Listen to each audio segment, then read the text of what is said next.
All right, hello and welcome everybody to the GPVWC Superleague Lights Round 6 at Austria, the Red Bull Ring. My name is Jacob Hancox and I am a new commentator here, so please be gentle with me while I learn the ropes. But alongside me to guide me along the way is, as always, Ewan.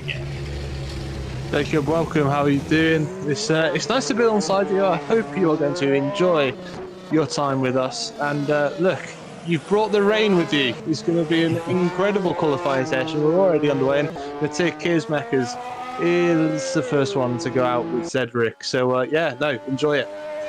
Thank you. Yeah, no, I'm very much looking forward to seeing what these guys can do. And at this circuit, in these conditions, it's definitely going to be a fun one. I think racing around the Red Bull Ring is always really, really high quality. And in the wet, you love to see the drivers challenge, particularly in a sort of qualifying scenario like this. Yeah, and the drivers in this series are so well skilled, and we've seen that already this season, how brilliant they are. So now we're really going to see what they're made of.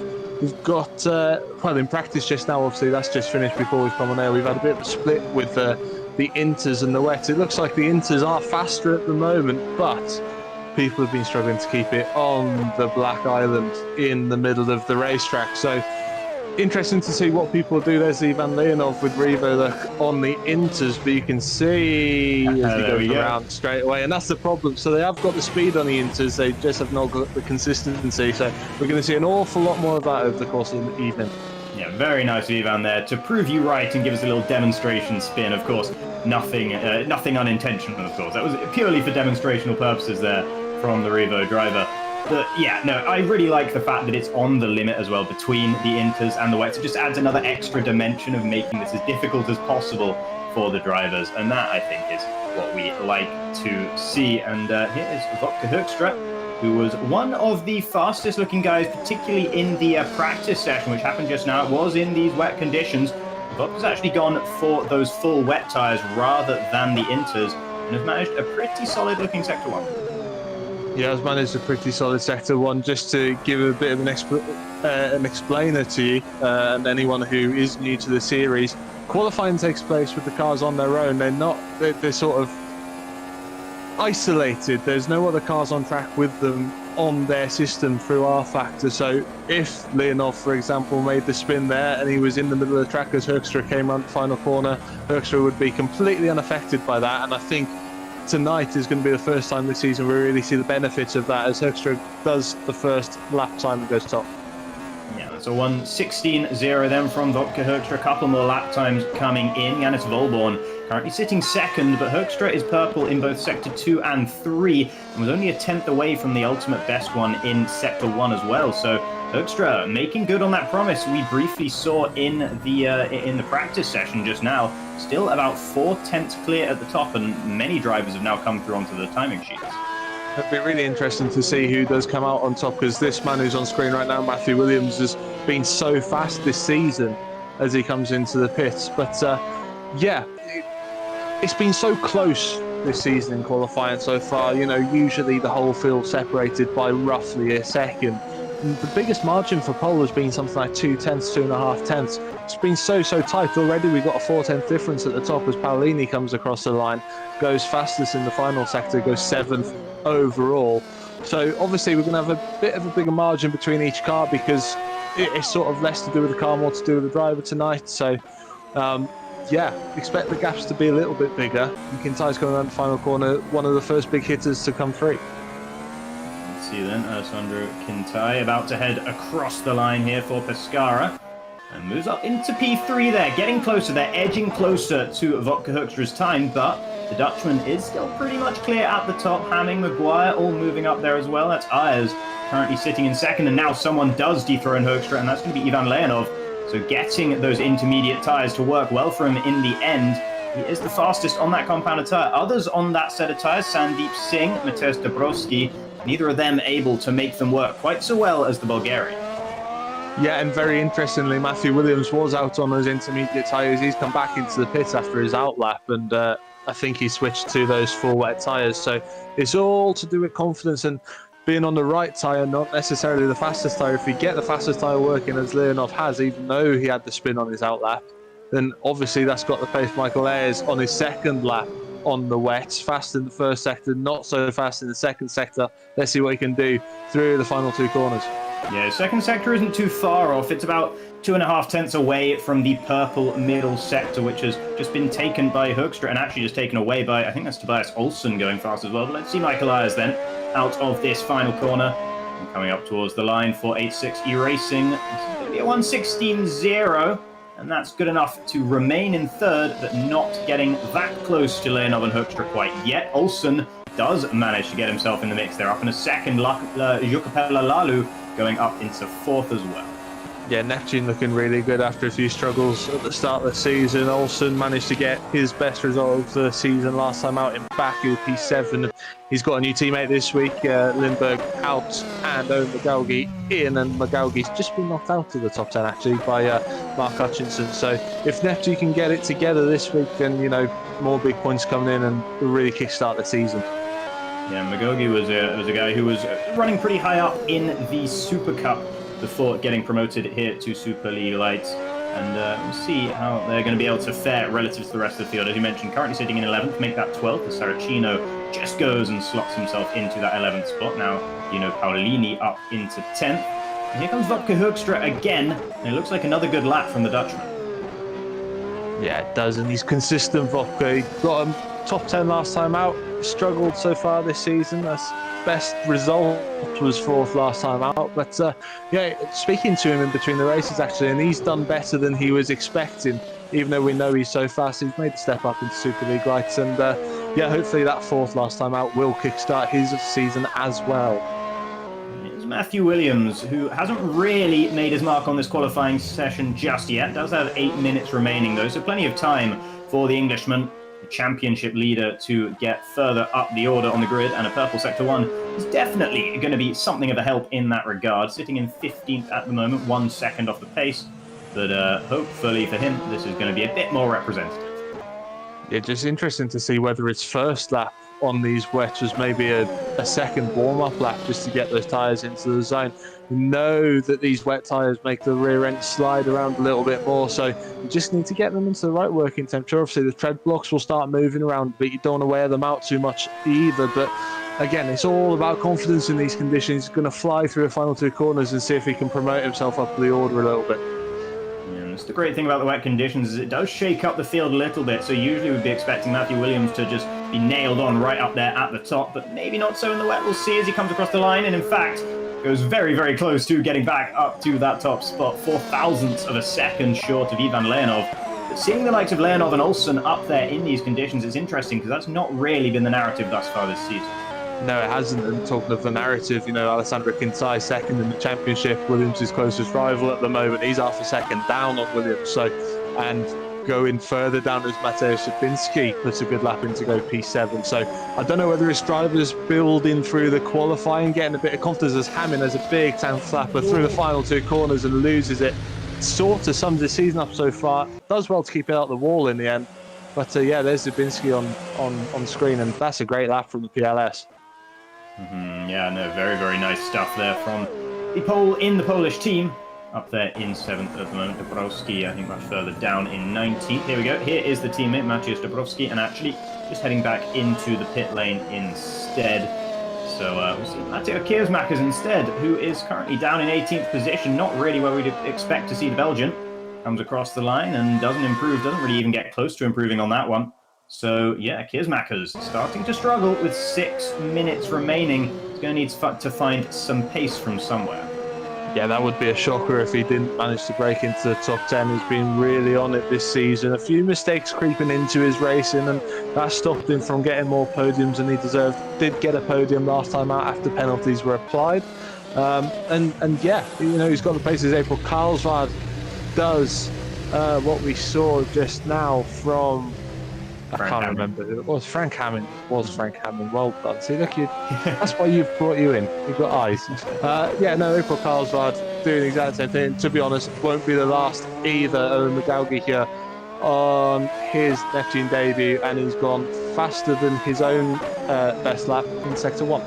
So he's now gone out on these intermediate tyres. I believe he started the session on full wets, and well, there you go. That's the risk that you run by going on those green-walled intermediate tyres as he goes spinning around in dramatic style through turn 8 there. Yeah, Maguire went off as well, and that stopped him. So he was just coming into the final sector after a decent middle sector, but he's gone round at the high-speed chicane and dropped it. Saracino's just coming through that part of the lap now as he tries to improve.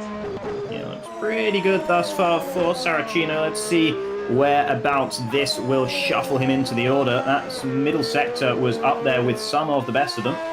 going to be coming across the line now. Will there be improvement? There will, and I tell you what, there'll be a lot of improvement. Straight to the top goes Giuseppe Saracino, and I think we're seeing a lot of track improvement. Maybe the track drying up a little bit. Vodka Hoekstra retains his top spot now by a healthy margin as he goes into the 114s. First driver to do that, Sandeep Singh, just moved up into 5th there for Pescara. Kintai was holding on to the top spot for a moment in the sister Pescara car. And Janus Volborn has also been able to sneak up into that top 4. Pick a driver out of the hat for who's going to be on pole here, because as you said, the track looks as if it's improving, people finding lap time in different areas. It looked as if Saracino was testing a few different lines as well. He looked a lot narrower into the final 2 corners than some of the other drivers who had the issues there. So that's a fantastic lap from Giuseppe. We haven't seen that from him this season, and yeah, good on you. Tobias Olsson is able to do that. And then we'll take a look at Pascal Polens instead. I want to take a look at this car because I really like the livery on this Razor GP. I think it's a beautiful car as he comes around the final corner. Not taking that in the most beautiful style, however, losing it after taking a major amount of curb on the inside and then running wide on the exit curb as well. And that was enough to unsettle the car well and truly. As Sandeep Singh now pushing in the Pescara, currently in 6th, just behind his teammate in 3rd. On the inters as well and finding a little bit of pace on B. He had a massive 4-wheel drift through the chicane. Nice and tidy off the curbs that we just saw people spinning on, and Sandeep Singh goes P2 for Pescara. So that's a good lap from Sandeep as Williams starts his next lap with 3 minutes to go. Yeah, it was a fantastic final sector from Sandeep as well, but still overall almost half a second away from Vodka Hoekstra, who is still on those full wet tyres. 2nd and 3rd, Singh and Saracino both set their lap times on the inters. The fastest is still held by the wets, which gives a sort of muddied picture here, if you will. I mean, if this were you right now, would you want to be on the wets, or are you risking it on the inters? I'd be on the wets just because I'm comfortable, and if I can set a banker on the wets, maybe go out on the inters at the end of the session as the track, is improving with so many cars going around. But yeah, I'd be on the wets to start with and probably switch for my last lap in about a minute's time.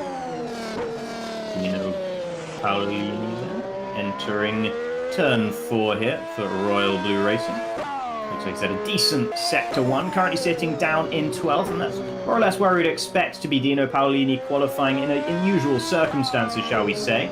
He'll be looking to push on a little bit, Will, the German. 2 green sectors there for Dino, and the lap times, they're not looking too bad. It's not getting that far away from the top 10 at the very least, and we'll see whether he can nail this final sector as well. And to be completely honest, looking at people like Vodka in P1 and Giuseppe in P3, I think we are almost at the crossover onto inters where you'd feel comfortable on them as well. Paolini goes P11. Yeah, Paolini's still on those full wet tyres. Vodka Hoekstra is currently in the pit lane, but does have a set of intermediate tyres primed and ready, so that might be an interesting call for the current provisional pole setter who's done so much on the full wets, now be going out on the intermediates. So we'll keep an eye on Vodka Hoekstra's progress as Matthias Szczebinski goes across the line and moves up into P2. That's getting a little bit closer to Hoekstra, but still the gap is basically a chasm at the very top compared to what we are used to seeing as Mark Hutchinson moves up into 10th. Yes, it's a good lap from Vodka. So we've got a minute left. Obviously, you can start your final lap at any time before the checkered flag flies, and then you can finish your lap. So it's not you have to finish your lap before 0, of course, as Singh comes back around, attacks the final 2 corners, and again, way off the curb, uses the inside curb to stay off the outside curb. Nice and neat from Sandeep. See where he can go. He goes P2 ahead of Zabinski. So Inters look faster at the moment. Zabinski, by the way, if he does stay there, he's got a plus 20 place grid penalty, so he'll go down. So shame that he's found speed. He's got the mixed up weather, and he's going to lose out, as will Deegan Fairclough and Murray Watson, Pascal Polens, who haven't really been pushing it in this session anyway. Yeah, not been risking too much, knowing that they do have those 20 place grid penalties anyway, and they're going to have to do an awfully good job to even start 21st. So yeah, there's maybe a bit of a motivation killer for some of those, as Luke Maguire now rounds the final corner, currently in P19, about to cross the line and up into 4th. That shows you just how much improvement is coming right now, and it's going to be critical to do exactly what Luke Maguire has just done, and to start a lap time just before that checkered flag falls, because then surely you're going to get the best track position, or track conditions, sorry, for your final lap. Every little bit helps, of course. Marginal differences all add up. James Lambert for Cosmo Powerworks now, a team that hasn't had the best of fortunes thus far this season, only moves up into 19. No, but that's pretty good from where those two cars have been, so James will be pretty happy with that. Vodka going even faster on this lap, but he has got a slidings into the gravel, so I open my mouth, Vodka goes off. Vodka goes off, and that actually could be a big deal because this gives potentially a chance to the rest of the drivers to do something about his provisional pole time. Yeah, look at Luke Maguire, he's fast as well. Jannis Volbon's just gone P5, that's much more like it from the other Razor. Luke Maguire is getting close to Vodka's time, but loses a couple of tenths in the middle sector there. But Matthew Williams, all of a sudden, he's been anonymous throughout qualifying, and all of a sudden, when it matters most, he shows up. And of course, he goes up towards the top. Let's see then Luke Maguire. Will Luke Maguire be able to do anything about that? No. Yes, no, sorry, he has done. Look at the gap he's gone right to the top by 1 whole second. That is a rapid final sector from Luke Maguire. And is there anyone else left to challenge at this point? I don't believe there is. That is an outstanding lap from Luke Maguire, and that's what we were saying. The Inters obviously have the pace, it's just the confidence you get. Williams went P2 on the set of wet tyres, so faster than Foxtra, faster than Singh, who were on the Inters, so he had the confidence. But Luke Maguire had the ultimate confidence on the more difficult tyre in these conditions, found the speed, and has absolutely trounced everyone. Yeah, and especially considering he lost 2 tenths to Hoekstra's time in that middle sector. And nevertheless, he's beaten him by over a second. And that middle sector tends to be the biggest difference maker. It's the longest sector. So, that really is a great lap time there from Luke Maguire to be able to pull that off. And Matthew Williams then managing P2. Vodka Hoekstra, who was so strong throughout the qualifying session, threw it all away on that final attempt by going off into the gravel, choking a little bit when the nerves start to get there, but nevertheless, it was a very impressive qualifying from him. And what we were saying about field spread in the first few races, we were saying it's sort of a second, 1.5 seconds between first and last. Today is 6 seconds. That's how confidence-driven it was today. There's the results. Yeah, and there's Luke Maguire then on top for Revo Racing, taking pole position for the Irishman, and then Matthew Williams alongside him in second, Vodka Hoekstra with third, and the number 33 car, all very appropriate there. Sandeep Singh will be wishing the same rule applied to him with his number 11 car, unfortunately down in fourth there for Pescara, but nevertheless a very good performance. Mateusz Szczebinski will be going down into 25th as a result of a 20-place grid penalty, or at least much further down the grid. Alessandro Quintai rescues a pretty okay session. He was always there or thereabouts there in 6th. Jannis Volborn, he'll be happy with 7th. Similar story for Giuseppe Saracino in 8th, Michael Ayers in 9th, F86E Racing, and Jukka-Pekka Laulu rounding out the top 10 for the Royal Blue Squad. And then Matteo Kiersmakers, who he said needed to rescue something in qualifying. He sort of did, managed P11 in the end. Ivan Leonov will be starting alongside him after a strong start to the qualifying session. Tobias Olsen, the first of the Neptune cars in 13th, with Mark Hutchinson 14th. Guglielmo Matti in 15th, Dino Paolini in 16th, Frank Hamming, Matthias Dabrowski, Owen Magogi, and James Lambert to make out the top 20. And then the final 10 drivers here, Pascal Schmidt, Due Tapper, Heigo Poom, Deegan Fairclough starting 24th, but obviously going to be moving further down as a result of penalties. Same story for Pascal Poland, who also has a 20-place penalty. Jack Mayer won't be too happy with 25th for the team, which is currently sitting second in the championship. Mike Bell, 26th. Amari Watson, 27th. April Karsgaard, 28th. And Pascal Poland, again, in 29th. That doesn't seem quite right.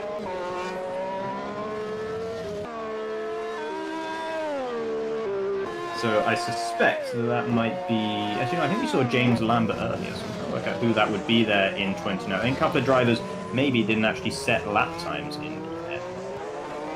We're expecting Tom Parker in the second TR Bluvos to come in, but I do know that he has also had testing commitments. So...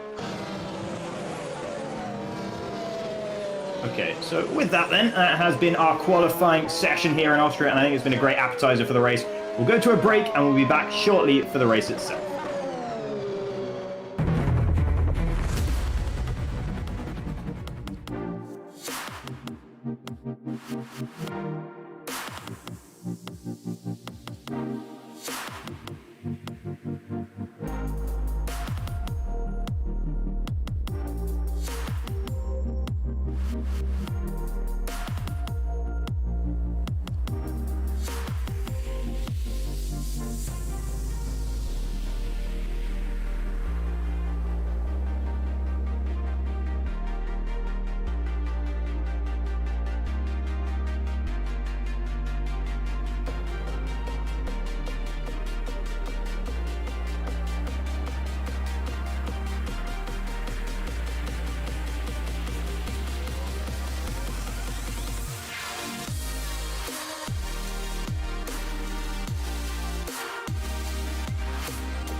And welcome back, everybody. The drivers have been warming up as best they can in these soaking conditions here for the GPVWC Superleague Lights Round 6 race in Austria. My name is Jacob Hancox. I am your new commentator for the day, and joining me is the familiar voice, the soothing voice of Ewan Gale. Oh, I'm not sure about soothing, Jacob. I mean, crikey. But interestingly, in warm-up, we've had everyone out on inters, so they've obviously seen what Luke Maguire did in qualifying and gone, haha, this is the way. So, inters look like what we're going to be starting on. But no one, of course, has practiced on the wets, and no one has any idea how long these stints are going to last. It's going to be absolutely fascinating. Yeah, and that's great news for me as well, because it's just, I like the drivers to have no idea of what's going on. I think it always makes for more interesting racing, more interesting spectacle in general. I think tyre sensors should be banned and all this sort of thing, but, you know, don't get me started on all that. Wopke Hoekstra is going to be a rather frustrated individual, because not only was he fastest in the practice session and fastest throughout most of qualifying, he was fastest in the warm-up as well, but unfortunately not sitting on pole. But nevertheless, with that fastest time in the warm-up session, should be feeling pretty good about the whole stint of this race. Well, this is the interesting thing, is we don't know how people have taken warm-up. Some people don't do warm-up at all. Some people like to get out, if they've been on the wet tyres, for example, they want to test the inters out. Some people would have gone on inters on heavy fuel load to see what it's like at the start of the race. Some people would have gone on a medium fuel load to see what it's like in the middle stint. So, all very interesting. But like you said, Wopke's been up the top the way through. It still looks really wet out on track though, so still going to be dangerous for anyone who does go on the inters. I wouldn't be surprised if there's a few people at the back who maybe start on the wet and just to get through the carnage that can be the midfield.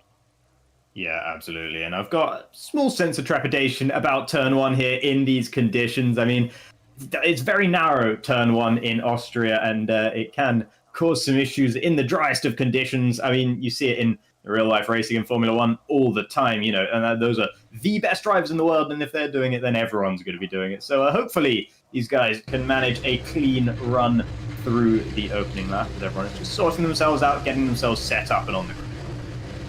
What's going to be interesting as well is, are you going to want to be on the inside into turn one, on the right-hand side of the grid, probably be faster into the corner but slower out the corner, especially trying to get the traction from the inside in these conditions, or are you going to want to try and slingshot around the outside but almost get hit? Formation lap now underway, and we can run through the grid again. It is Luke Maguire on pole for Revo, with Matthew Williams, the championship leader, alongside. And Wopke Hoekstra, who's looked very fast throughout the day, and Sandeep Singh on the second row. Followed by Alessandro Quintai, championship contender, and Yannis Volborn with a very positive P6 for Razor GP. Giuseppe Saracino, similar story for HG Sports in 7th, with Michael Ayers in 8th. Jukka-Pekka Laulu is in the top 10 in 9th and has tended to have good race pace to watch him. Matteo Kiersmacher, same story in 10th. Ivan Leonov in 11th with Tobias Olsson alongside in 12th. Mark Hutchinson has managed 13th for 86 E-Racing with Guglielmo Matti in the second HG Esports Blue Bolt car. Dino Paolini 15th with Frank Hamming alongside in 16th. Mateusz Dabrowski in the PLS car with Owen Magogi in his first race of the season in 18th. James Lambert 19th, Pascal Schmidt 20th. Followed by Duve Tapper, who'll be a little bit disappointed by being down there in 21st. Heiko Poom 22nd, Jack Mayer 23rd, and then Matthias Zubinski, who was up there with the very best in qualifying but had a 20-place grid drop.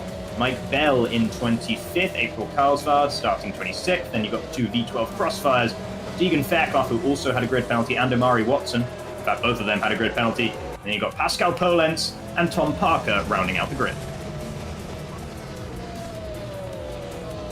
So now as the drivers make their way around to the grid, let's have a little quick prediction from you, Ewan. Who is going to be taking the win in this? No pressure.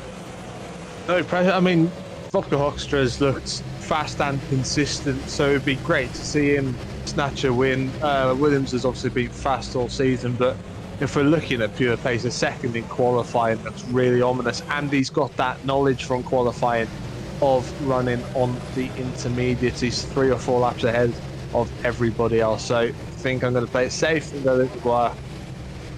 All right, we'll see then. Luke Maguire has managed a best race finish of 10th so far this season. A first place would definitely be a turn up for the books for the Irishman.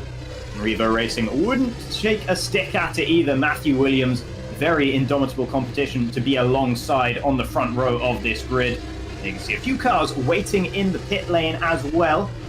See what they're... Watson, Poland, Parker.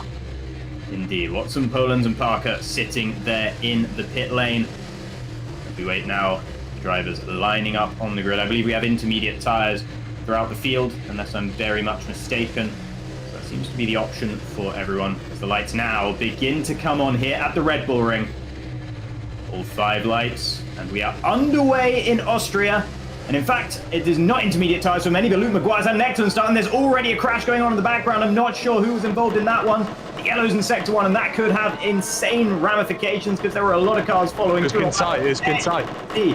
Kintai's gone. There's a lot of cars all over. One of the ZRX there, one of the 8.6 I think was off as well. Here comes, though, Matthew Williams challenging for the lead up towards turn 3 and getting up the inside, but going straight on, completely misjudging the braking zone. And that's going to give Sandeep Singh an opportunity against Luke Maguire instead. Matthew Williams will retain 4th at least. But here comes Singh and Maguire down the hill. Maguire leading the way still, though. Yeah, and they came together down the straight as well, a bit of wheel banging, but both championship protagonists, first and second, Williams and Kintai, hitting trouble on lap 1. Williams down to 4th after running wide at the top of the hill. Kintai, I think, already out. So too Saracino after such a good qualifying. So terrible luck for those two. What a big moment for the championship this could be. Been a big start for Deegan Fairclough. Started down in 24th or 26th, I believe. Is already up there into 12th as he dispatches Dabrowski there into turn 6. Now here comes Matthew Williams once again, looking to make up for lost time and lost positions all over the back of Yannis Volborn, who's holding station in 3rd for Razor GP right now. And this could be a big result for Volborn and that team. Managed 1 podium earlier on in the season, but luck hasn't really been with him since then. Hasn't had the same sort of results since back then in Australia. Matthew Williams actually a little bit slow off the first corner there, and that might give an opportunity for Vodka Hoekstra, who has managed to navigate his way into 5th. Lost a little on the start, but didn't get too caught up in all the carnage. Now, Leonov pits, so does Duatapa, so does Frank Hammond, so they must have all been caught up in the carnage down into turn 1. Deegan Fairclough into P9. Omar Galgi, who was down in the bottom of the top 20, P10. Fantastic start. Hugo Poom as well up into P11. Lalu's dropped down. Parker from the pit would have missed all of that carnage. He's up into P13. Yeah, and the Cosmo Powerworks of James Lambert, sitting there at 8th right now. And that is a team that's yet to score points thus far this season. Here we can see a couple of cars battling on the run down here. Looks like one of the Royal Blues alongside Tom Parker, his debut for TR Bluvos this season. And Parker has managed to find his way up in the 13th. That was Jukka-Pekka Laulu he was battling with there. Laulu in 12th. After a relatively poor start, he's regained a few positions. Yeah, a lot of experience. Tom Parker, he'll know what he's doing, and he'll do a good job. I'm sure. Williams all over the back of Yannis Volborn. This is where we're expecting to see Yannis Volborn, not with the struggles he's had at a few races this season, but this is where the sensible guys will prevail. It's a 58 lap race. There is plenty that can happen. We've got people coming out the pits left, right, and centre from where they've had issues. Don't get yourself into trouble. I think that's Kirsmakers who's just getting out the way, who's already a lap down. Disastrous race for Matteo Kirsmakers, currently sitting 5th in the standings. And this is not the sort of thing he needed to try and mount a bit of a championship challenge on the likes of Williams and Kintai sitting there at the top. Not the case for Luke Maguire, who with this position at the moment will be feeling very good about himself. 2.5 seconds he has now to Sandeep Singh in 2nd place. And that Revo is looking really, really solid in these intermediate conditions. And the interesting thing about Luke Maguire was we didn't really see this from him for most of qualifying. It was only right at the end that Luke Maguire really turned it on. And now, all of a sudden, he can't turn it back off again. He's looking absolutely incredible. Oh, someone's off. It looks like one of the stacks. Was that Williams? I think it was Matthew Williams. It was Matthew Williams. Matthew Williams off for the 2nd time, and this time in a more major way as well. Looks like that car might be a little bit damaged. Unclear exactly. Doesn't head into the pit lane, so he's going to be continuing out there. And he's only down into 8th because there was a big gap between Lambert and the cars behind. Olsen seems to have lost a bit of time somewhere as well. Not sure if that was involved in the Williams incident or not. Lambert now finds his way up into 6th, but Williams down into 8th for our championship leader. This has not been a clean start to the race. Well, I was just about to say that the only place we saw Maguire make a mistake in qualifying was through that chicane. And as I went to say it, I saw Williams spinning around, and you're unloading the car, you're swapping from left to right. There's no straight part in between where you're steering, and the car and the inertia, as Parker makes a move and makes contact with Jukka-Pekka Lalu and barges him out the way, Lalu will come back down the straight with a bit of drive. Parker, to be honest, knowing his experience, probably let him back through. The problem is Zabinski's going to try and get in on the act as well. Wutke Hoekstra here, currently all over the case of Mark Hutchinson, who's sitting up there in 3rd for the time being for 8-6 Racing. That would be a great result for the German outfit. We're currently sitting down in 7th in the overall Constructors' Championship. Wutke, though, looking to try and demote Hutchinson away from that podium position. Is he going to be able to make a move up into turn 1 here? It would be brave if he's going to do so, and I don't think that'll be the case. Just waiting, being a bit patient, probably going to look to try it into turn 3. Meanwhile, at the very front, Singh is getting a bit closer to Maguire once again. The gap has come down by about half a second in the last couple of laps. So, what's going to be difficult for Wutke here is these tyres naturally have a little bit of understeer. Then you're in the turbulent air, and obviously there's got spray in it as well this time because it's raining. So understeer is going to be unreal in that HM following Hutchinson in front. So, does he drop back and maybe look after tyres and come back, or does he just stay there and wait for Hutchinson to maybe make a mistake? Difficult, but obviously Singh already pulling out a bit of the gap in front of Hutchinson, and Maguire even further up the road. So it's sort of damned if you do, damned if you don't if you're Wutke. Yeah, these guys, though, Hutchinson and Hoekstra, are getting a little bit closer. They're edging back towards the likes of Maguire and Singh right now, who seem to be losing a little bit of pace at this stage of proceedings. Only lap 5. And hopefully for them, they haven't done too much damage to those tyres or anything like that. Maybe it's going into a bit of conservation mode right now. And Hoekstra currently sitting here in 4th. Both him and Hutchinson have managed to get past Volborn at some point. Not quite sure what happened to the German, but he's found his way down into 5th. But still, nevertheless, in a pretty solid position. Yeah, and good to see Wutke actually going back to Hoekstra, but he hasn't got too much damage. I think he was involved in that start line accident. I think he got a little bit of wheel spin, got out of shape, and that's where Kintai got involved and obviously caused the chain reaction as Hutchinson goes wide at the top of the hill. There's a gift wrapped and sent to Wutke Hoekstra there. He'll be very happy with that one. Did lose a little bit of time trying to avoid Hutchinson's car there, I believe, but nevertheless has plenty of clean air to try and hunt down Sandeep Singh, who's currently sitting 2nd. Meanwhile, a lot of battling going on here. That's Hygo Poom in the TTF trying to get past, I think that's Jukka-Pekka Lalu, and there's contact. between Lalu and Parker, I think that was. These guys have been battling pretty much all race long, and that's not the first time they've made contact. Matthias Zubinski will be very unhappy with having to start further back on the grid as a result of his grid penalty, looking to make amends. He's been able to get past Parker, but cannot dispatch Jukka-Pekka Lalu. Parker almost losing it there on the exit of 4. And he is going to be slow, and that's going to allow Polenz through into 14.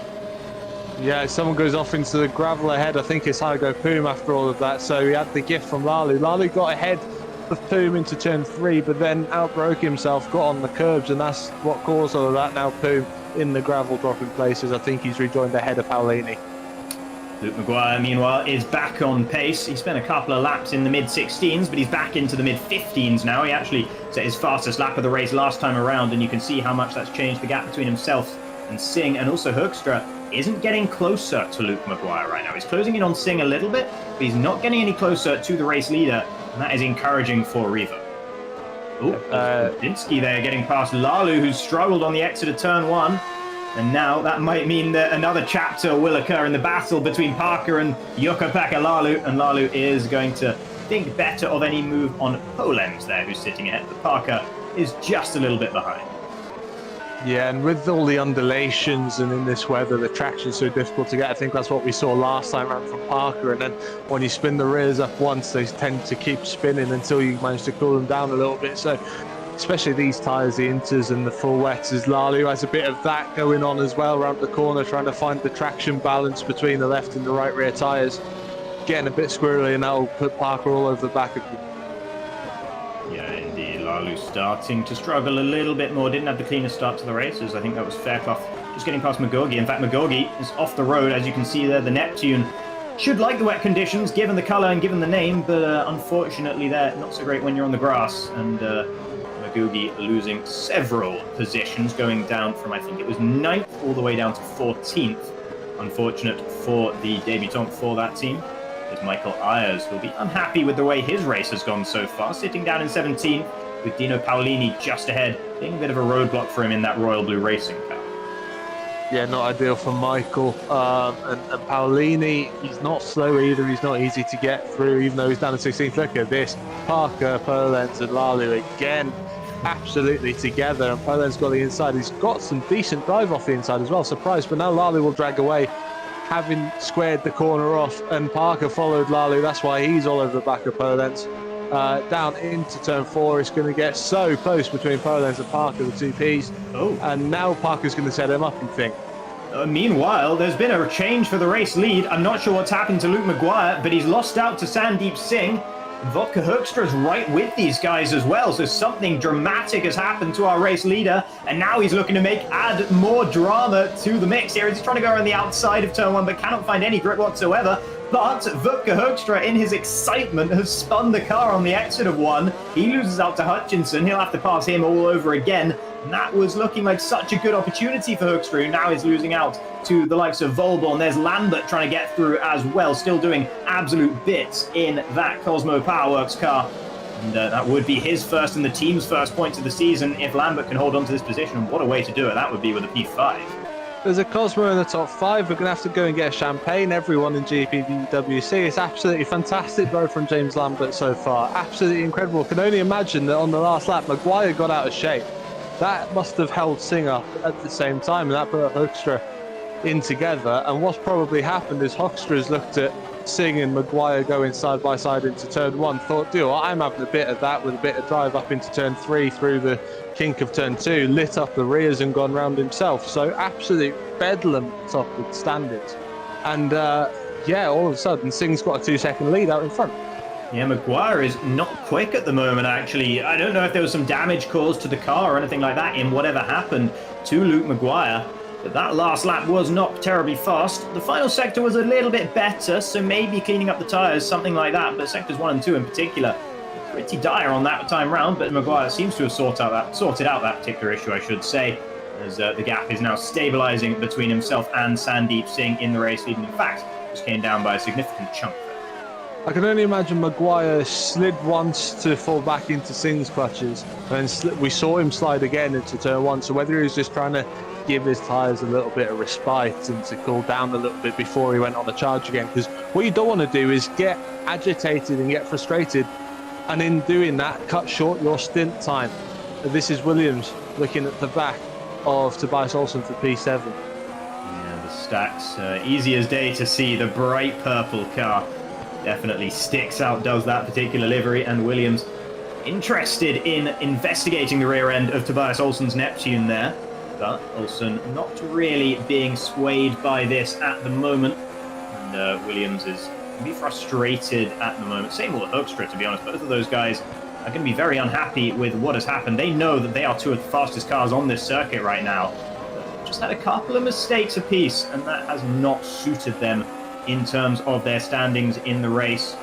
I'm not sure, but I think Jukka-Pekka Laulu might have just had another issue, as here is Hoekstra trying to get up the inside of Lambert, will be able to do so. James Lambert knows what a good position he's in and probably realises he doesn't want to fight it too hard. Having said that, slipstreaming back up the hill again might give another opportunity to the Cosmo, as he looks to go around the outside of turn 3. That's always going to be brave and difficult, and he cannot do it. Hoekstra holding on to that position. Just a quick update as they sort themselves out. 2 more retirements since lap 1. Guillermo Matti and Pascal Schmidt. I've got a feeling Tom Parker's got an issue. He's in the pit lane as well. Yeah, Parker then into the pits. Hopefully for him, it's just a routine pit stop. The lap 11 would be very early on, so I do fear the worst. Hutchinson has been able to get past Luke Maguire, who's made another mistake somewhere. And that will be Mark Hutchinson now up into second. A relatively new driver to the series, I believe, and this is looking pretty good for him. He's looking very good. He's looking calm and composed as well at the moment. I don't want to put the hijinks on him, but he's looking nice and composed as everyone else is struggling around him. Luke Maguire's got the ultimate pace, you believe, but a few errors start to creep in, and what that does is that starts frustrating you. You drive harder, you make more mistakes, especially in these conditions, as Williams has got past Olsson, and now he's all over the back of the Cosmo, James Lambert. Yeah, battle might well ensue here as Williams want to dispatch Lambert as quick as possible, as good as a job as Lambert is doing. There is still a bit of a bottle in the cork situation, and they make a bit of contact there as Williams slides into the side pod of that is, of course, James Lambert. Tobias Olsson involved in the fight as well, but Williams looks to have been able to dispatch the Cosmo there. Lambert still looking interested and trying to get back past Olsson, and will manage to do so, but then struggles with a lot of grip through turn 4 and gifts the position straight back to the Swede. Further behind that is Fairclough, and Fairclough is doing amazing work right now out there. He's just done 2 laps in a row that were almost a full second faster than anyone else was doing. So Deegan Fairclough has hit an absolute purple patch in this race. Yeah, and it's all well and good saying that he's a full second faster than what anyone else is doing. That's only one person, that's Sabinski behind him. Everyone else is a further second slower. Deegan Fairclough in clean air is absolutely fine. As you said, he's already on the back of Lambert, and he's going to be on the back of Williams and Olsson. And, you know, from where he was, from his 20-second penalty, that is just outstanding work from the youngster. Maguire now close up behind Mark Hutchinson again, and will want to get back past as quick as he possibly can, because he knows that Sandeep Singh is going to be using every moment of this opportunity to try and extend the gap. There is Deegan Fairclough, and he's already managed to dispatch Olsson there. You've got to imagine he'll make relatively light work of Lambert on the run down towards turn 4 here, unless Lambert can pull off some kind of amazing defence. But Deegan Fairclough is just so powerful out there at this moment in time in that V12 Crossfire car. But actually, doesn't manage to pull alongside the Englishman, and will just stick behind him. And there we go. The mistake. Big slide for Deegan Fairclough, and some of that hard work goes to waste. So he got a little bit excited, but you know, he's coming into this full of confidence. I'm pretty sure he won a Fiesta Juniors race in real life on the weekend in an actual car. So plenty of confidence for Deegan, and he, like I said, he's absolutely flying. A bit of a mistake there. We've seen him do that a few times this season, in India especially, where he was pushing and got a little bit ragged in behind another car. So hopefully we can see him regain a little bit of composure as he goes wide again, and he's done really well actually to keep that in a straight line on that slippery concrete painted surface at the final corner, but that's let Zabinski go through. So we started talking him up, and then he's made a few mistakes. So yeah, and another one as he goes wide trying to chase. So this is where experience can help you, just switching back on and remaining focused and not following up mistakes with more mistakes. Yeah, actually. Speaking of Zubinski, who's just gone past and taken advantage of Fairclough's issues there, Zubinski has usurped Fairclough as the fastest car on circuit. The only other driver in the 13s alongside Zubinski is Due Tapper, down in 19th right now. Sandeep Singh, though, is in the low 114s, a 114.1 last time around. That's his personal best for the race. So the Indian is only improving out there in the lead and definitely has the pace to see this one out, as long as he has the consistency at the very front. You know, of course, it definitely helps that Luke Maguire is bottled up there behind Mark Hutchinson, his compatriot. Hoekstra, meanwhile, has managed to lose out to Volborn a couple of laps ago. Here is Luke Maguire all over that rear end, still just stuck there. And there's a notable dry line appearing in the racetrack, in the groove of the surface. The sun's out, it's stopped raining. Now we've seen cars starting to go looking for a little bit of water, look up the straight. This is where bravery with the choice and option to choose tyres is going to be absolutely key in who wins this race. Yeah, we've got plenty of racing still ahead as well. Only lap 15 of 58. And Sandeep Singh will be wishing that lap timer would go quicker. I'm certainly not, because there's been a lot of action in this race so far, and I'm absolutely loving it. Hopefully it will be bringing us more sooner rather than later. Hopefully for his sake at least, because Mark Hutchinson is definitely delaying Luke Maguire for the time being. Janus Volborn not exactly getting terribly much closer to this pairing either. And Dr. Hoekstra is starting to fade right now, actually falling away even further from Volborn at the moment. Yeah, you just wonder whether the spin has anything to do with that. Has that damaged his tyres to a point where he's got to nurse them to try and get to wherever he needs his pit stop to be? You know, the guys who have their engineers helping them, they'll know what the weather forecast is. They'll know roughly when they might want to come in. But if you burn your tyres out and have to come in earlier than you need, then you're going to lose a little bit of time in the crossover period. So absolutely crucial the next sort of 10 laps of this race. Further down, Ivan Leonov, I believe, just got past Omari Watson. That's over P18 and 19. Here's Tobias Olsen looking at the rear end of the Cosmo of James Lambert, and now looking at the side pod as he's trying to get past in towards turn 3. Very sensible driving there from Tobias. Didn't want to brake too late on that wet line. Just backed out of it, allowing Lambert to retain 7th place for the time being. That was notable how much more confidence there was on the drier line, wasn't it? So, yeah, definitely now getting close, I would imagine, to a crossover. What we're in 1 minute 13s. Probably still another second, 2 seconds to come off that lap time, I'd imagine, before we start seeing people switch. As Lambert goes off through Lauda. So, yeah, first mistake, still in the top 10 though. So, again, switch on, keep going. You're doing a brilliant job, and don't let that affect you too much. Yeah, and you've got to imagine that for James Lambert, the goal here is just points, really. That's all that he and the team will really want. I mean, the more the merrier, of course, but he does have 16 seconds worth of gap behind him to Ayers, so he can afford to make a couple more mistakes and still well be in the points. There's Luke Maguire thinking about the move, but once again, you just cannot brake late enough unless you're on the dry line up into turn 3. Yeah, going back to James Lambert, it's so difficult, especially in these conditions when you've got so much going on and you're basically driving in your mirrors as well. You know, those errors are almost certain to happen because you're constantly looking in your peripheral vision, seeing where other cars are coming from. So, yeah, it's not a disaster. He kept it going in a straight line. He's still in the top 10. Like you said, plenty of time back to Michael Ayers as well. And the times are now getting faster. You can see the sky getting lighter, the dry line forming.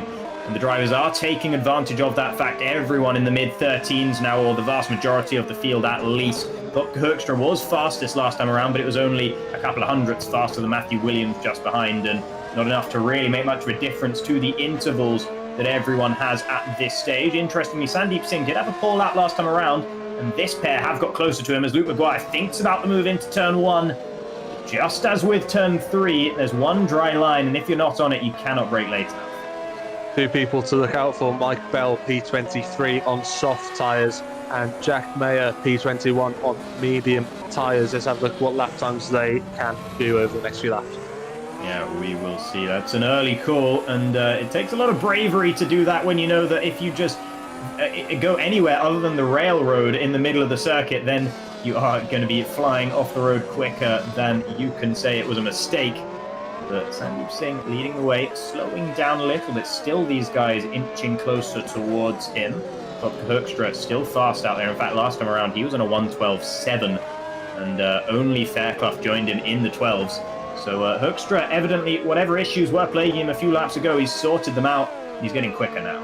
Ayres is in from P11 for soft tyres, so people starting to take a bit of a gamble. Ayres was, 18 seconds down on Lambert for P10, so the gamble is worth taking at the moment. Maguire has so much more confidence at the moment than Hutchinson in front of him. Don't expect these guys to take too much of a risk as yet. Jack Mayer in the 1:14s at the moment on those medium tyres, so roughly the same times, a little bit slower at the moment than some of the intermediate runners. Yeah, it's not quite the time yet, but... Just gone purple in the middle sector though, as I say that, so maybe we are getting to that crossover point. He did go purple in the middle sector, but Frank Hamming just behind him on Inters actually nabbed that away by a couple of hundredths. So we are reaching the crossover point, but we're not quite there yet. The Inters are working just as well as the dry weather tyres for the time being. But there you go, Jack Mayer does go fastest. And with that final sector, I think that confirms to us now that it is time for the mediums, the softs, or the hards, depending on what your chosen flavour is. Well, the slicks are only going to get faster and the inters are only going to get slower. So I think that is now anyone below P4, I would say, needs to think about coming in. It's probably worth it. You've got enough of a gap up top. You can probably afford to do a lap extra to be safe. Yeah, Dean Fairclough almost losing the car through turn 6 there. But once again, showing some great car control is the young Englishman, really holding on to that V12 crossfire sometimes when it doesn't want to stay on the road. Has been having rapid turns of pace throughout this race, but struggling in traffic at a moment. I think there was a big lock up there. Was that from Tobias Olsen up ahead? There was a lot of white cloud there. Might have just been the spray, actually, and Olsen didn't seem to have lost anything as a result. I think he got a little bit out of shape through the first part of the double right-hander and had to sort of cut to the inside to make sure he didn't spin it as we've got more cars coming out of the pits on slick tyres. But this is interesting. Everyone's seemingly staying out as Fairclough closes right up in the braking zone. Look how much confidence he's got as Zabinski gets out of shape, putting the throttle down, and they're sort of bottled up behind Olsen, who's now 7 seconds behind Hoekstra. So top 5 way ahead of anyone else. And after that, it's anyone's game who's going to be in the top 10. And the thing about this is it might be a matter of these guys staying out, because at the moment it is clear that the dry tyres are simply faster. Jack Mayer has gone about over a second faster than anyone on intermediate tyres managed. But I wonder if some of them are looking to extend this intermediate tyre stint just a little bit to try and then go on to mediums and maybe eke those all the way to the end of the race. We're getting to the point where it might be a little bit marginal on whether they can look to try and do that, because that looked like Matthew Williams maybe committing to the pit lane. And indeed it is. So Matthew Williams is going to pull the trigger down in 8th, now 9th for Stacks as he enters the pit lane. Maguire in as well, Volborn up ahead, and Hoekstra as well. So the big guys are starting to come in. And let's see what Maguire can do and see if he can jump Hutchinson, who's in front of him. The problem is obviously pit lane's still wet, so you're losing tyre temp all the way out of the pit lane. Then you've got to try and get the power down out of the pit lane, get round without hitting the walls, and then you're still on the wet line as you accelerate up the hill. And it's only now you hit the dry line. And then you've still got to generate the tyre temperature and the grip before you get the braking zone for turn 3. So all of that is still affecting your decision making when you're coming in to make the pit stop. Absolutely. And speaking of decisions, Maguire, Volborn and Williams have all taken the same decision to go onto a set of medium tyres. I'm seeing on the timing screens that Vodka Hoekstra has gone for another set of intermediates, but I doubt that can be the case unless there's been some sort of disastrous error for the Dutchman, as here is Dino Paolini battling alongside. That's going to be Tom Watson getting past Paolini there into turn 3, unless I'm mistaken, or that was just someone unlapping himself. I think it was Tom Parker unlapping himself. Yeah, indeed. So with Amari Watson behind. Yes, Amari Watson, that is right. Sorry, my mistake there. As Hutchinson and Zubinski now into the pit lane as well. 2 more guys who are running near the front of the order. Hutchinson pitting from second, of course. He's gone for a set of soft tyres by the look of things there in the 8.6 car. And Matthias Zubinski going for mediums. There's a big chance, especially with the track temperature low, because of the conditions. There's a chance he might be able to go one more stop from you with 2 sets of softs. If you can get about 15 to 16, oh, Zabinski's got a penalty. Might be speeding in the pit lane if he's just come in. He has just come in, so disaster for the pole. But yeah, you might be able to. Hutchinson was actually able to build a gap of 2 seconds to him with the overcut. Let's see what Sandeep Singh is going to do relative to the rest of the field. Where will he come out? He had a margin, not a huge margin, but it was a margin to the cars in second and third. And we'll watch the gap between himself and Hutchinson, because that is going to be the most important one to watch there, as he and Olsen are both coming out of the pit lane there. And Sandeep Singh still ahead of Mark Hutchinson, and that is good news. He'll breathe a sigh of relief after that. Yeah, but now what he's got is he's got those cold tyres coming up the hill, and he struggled to get out the pit lane. So the gap that you thought he had is going to disappear straight away, pretty much back to sort of the 3 seconds that it was before the pit stop started. That's why Maguire's right up the back of Hutchinson as well. As much as Hutchinson managed to build the gap, as Maguire struggled out the pit lane, Maguire's warm tyres the next time round brought him back in to the back of Hutchinson as Hutchinson came out the pit lane. Volborn behind, by the way, flying into the 109s, first man into the 109s. Yeah, and you know what? If he'd gone into the 110s, he'd be only the 3rd driver into the 110s. So that is a very, very quick lap time from the German in the Razor. And no one else really quite getting to that level on the slick tyres just yet. James Lambert is still out there on intermediates right now. And there is Luke Maguire. Look at him, so close up the rear end of Hutchinson. He's been staring at that for a fair while now. You can see he just doesn't have the confidence to make the move into turn 1. And actually, he's gone round. Not sure if there was contact there or if he just lost the car. But Luke Maguire, this race could have been his, and it's not going his way now. I think he got wide. On turning, dipped a wheel into the wet line, and that is just absolutely catastrophic in these conditions. On those slick tyres, obviously the medium tyres as well. So down into P6, and look, Matthew Williams back into the top 5. Sandeep Singh's lead has evaporated as you predicted it would. There is the soft tyre shod Hutchinson just behind him. Both of these guys on that set of soft tyres. Yannis Volborn, who is rapid at the moment, let's not forget, he's just behind in 3rd now. He's on mediums as well, not even on those soft tyres, and he's still pumping in those lap times. Otto Hoekstra has found his way up into 4th. The timing screen's still showing him on intermediate tyres, though, and the longer that stays, the more concerned I am for the Dutchman that he has gone for a second set of inters. He isn't going terribly fast right now. You can see the gap, 10 seconds almost, between himself and Volborn. He's holding up a bit of a train there in 4th. It wouldn't surprise me if he was on the inters, because 1 minute 11 he's in at the moment. Although it's the same time as Singh and Hutchinson have just done out in front.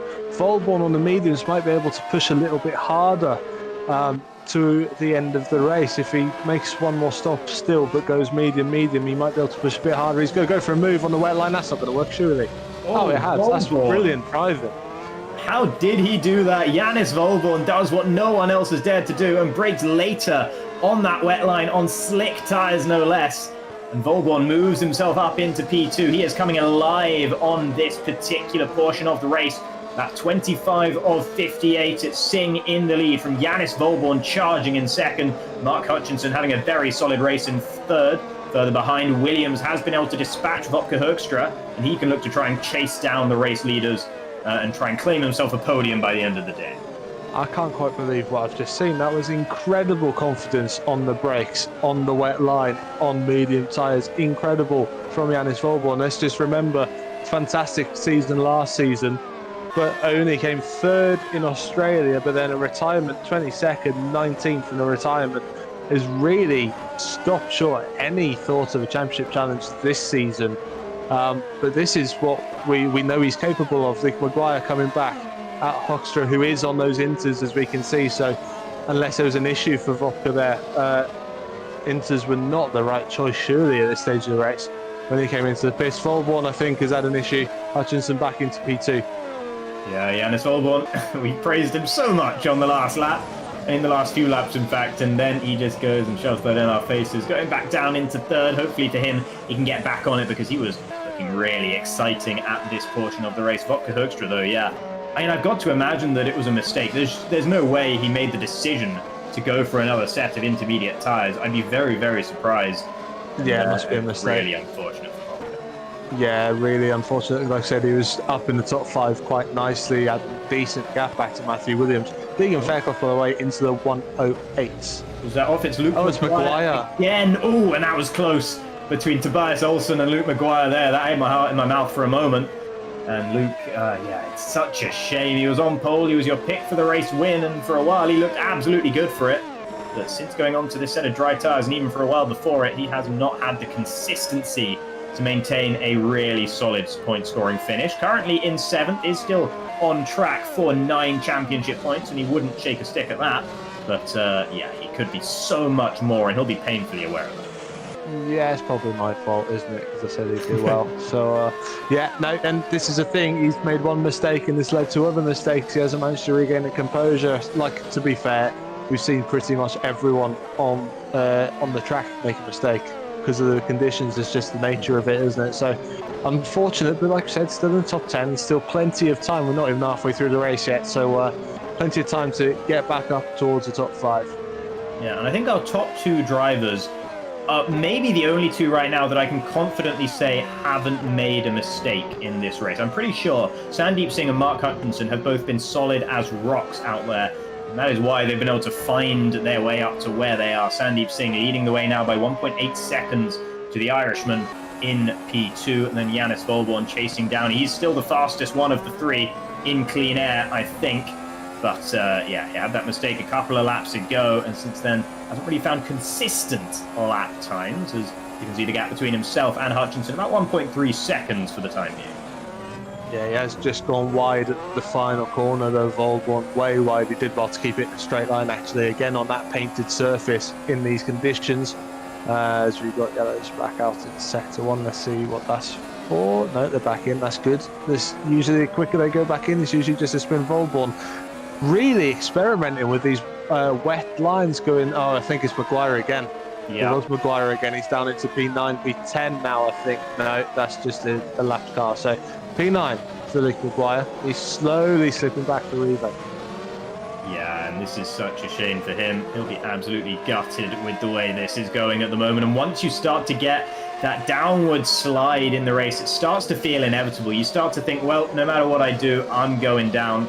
It was nice while it lasted, and he needs to get out of that mindset and back into a mindset that he has, where he knows that he can be the fastest at this circuit. Maybe not in these conditions, but you know, if you're fast in the wet, you can't be slow in the dry. And Luke Maguire, I'm sure, will be looking to sort out what he can in that revo. Here's Tobias Olsen as all. That's going to be someone off the road just ahead of him. That's Vopke Hoekstra on those inters, still struggling. And Tobias will be glad to have got past what is an HM car that's just kind of getting in the way right now with those inters. And what Vopke's doing is he's looking at the gaps. Well, his team are looking at the gaps behind him. He's got, what, 13 seconds back to Lambert, who's in P7. And those guys will have to make a pit stop again. So he may as well use that gap, get to a stage where he does only need to make one more stop to get to the end and sort of limit the damage of going on to the inters again. So it's not a disaster yet, but it's not great for him either. But you know, again, this is all about composure. He's keeping his composure. He's not fighting a losing battle, and he's making sure he makes the best of a bad situation. It's good experience driving from Vopke Hoekstra. Yeah, indeed. Once the mistake has been made, it's up to him to pull the damage limitation. That is what he's trying his hardest to do right now, and doing a relatively decent job of it, as you mentioned. And interesting thing to note right now, just looking at the speed track data, Sandeep Singh sitting at 300 kilometers an hour, whereas Mark Hutchinson and Yannis Volborn, they're above 310, only just above it, but they are above it nevertheless. So Sandeep, maybe running a rather higher downforce configuration, is working out in terms of raw pace for the time being. But, you know, if those guys do catch up to him, as I think that's Tobias Olsen, who's had an issue, he's falling well away from Vopke Hoekstra. So as soon as he got past the Dutchman, he makes a mistake of his own, and the Swede is back into 6th. But going back to Hutchinson, Volborn, and Singh, if those guys do get up behind him, Singh is going to be at a loss to defend, surely, with that much of a delta in terms of straight lines. Yeah, and of course that delta is coming from slipstream as well on this circuit, which is absolutely crucial. Air density, obviously, with the rain, that causes a bit more air resistance, which affects the VMAX. So, yeah, Hutchinson, Volborn, if they can get into into the slipstream and start closing, you'd think that they should be able to breeze past. But even then, you've got to get the traction absolutely spot on to make that work around here, because they're not the longest straights. So, and to be honest, they're not really straight, so traction is at a premium. So at the moment, though, Hutchinson's in his mirrors with Volborn behind, and Volborn has looked the faster guy, and he's got more durable tyres on as well. Yeah, Hutchinson may be in his mirrors, but he's nevertheless pretty good at driving in his mirrors, it would seem, because he is closing in now on Sandeep Singh. The gap was about 2 seconds a couple laps ago. Now it's just 0.8 between the two of them, and here is a battle between Ayers and Lambert. Lambert holding on for the time being to 7th, and he's got a bit of a train of cars forming behind him there as we see a lapped car getting out of the way, and that's going to give an opportunity for Michael Ayers to try and go around the outside in that black and red 8.6 racing car. And oh, you can see the brake disc glowing as he brakes later than the Cosmo. Lambert tries to get it on the exit, but that's squirrely under traction. And as a result, he loses out not 1, but 2 positions as Luke McGuire is able to regain some of his lost places back up into 8th. Perfect demonstration of what we were just saying about the traction. This cost him, what, a second's worth of time back. And then he's struggling to create temperature at the next corner. Tell you what, those two side by side up the hill with Ayers on the grass, that's the sort of thing that makes you take a step back and get a little bit scared. Look how close top 3 are now. Yeah, really concertinaing up. And this is what we like to see. Now, Sandeep Singh, we mentioned a couple of laps ago, the delta in terms of straight line speed, he's going to be feeling it worse and worse right now. That was Mark Hutchinson closing in as they went down the hill towards turn 4. Didn't get close enough in the end. And if Singh does have a higher downforce configuration, this is where it should be suiting him. These corners here, you can see stringing out just a little bit to Hutchinson behind, who falls down to about 3/4 of a second behind our race leader.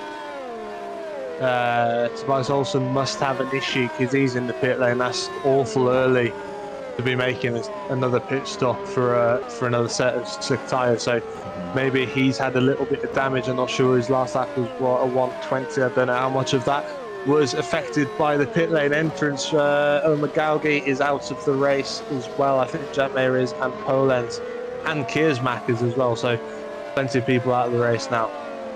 Yeah, disappointment for Magogi, who was showing some signs of promise in his first race of the season, stepping in for Neptune, of course, but unfortunately it has not ended happily for the Englishman.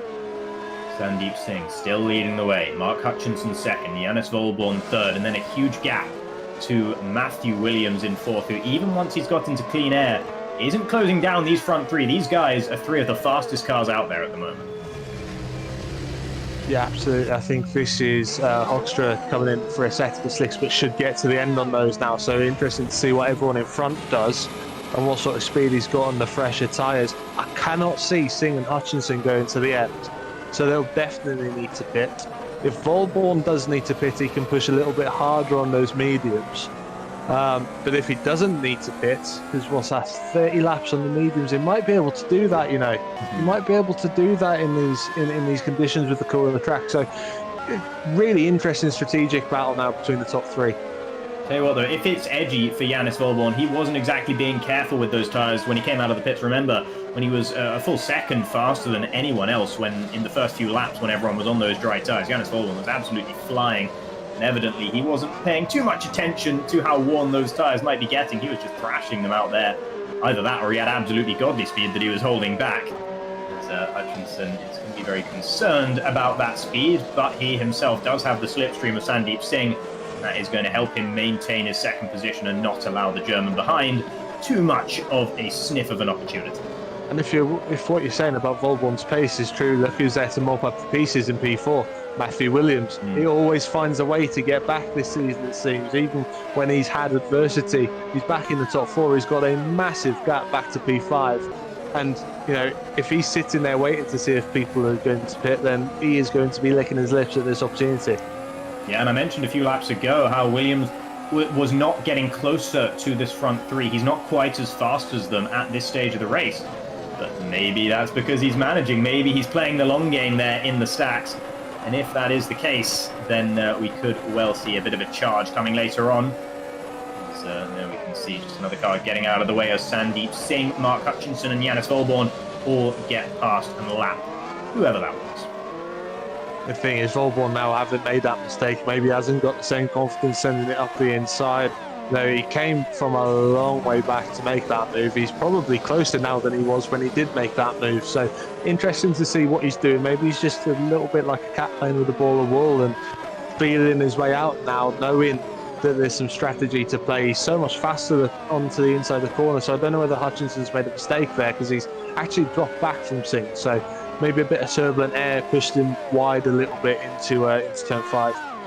Yeah, there was nothing terribly obvious, I don't think, there for Mark Hutchinson, but just a bit slower through those corners, giving an opportunity maybe to Yannis Volborn.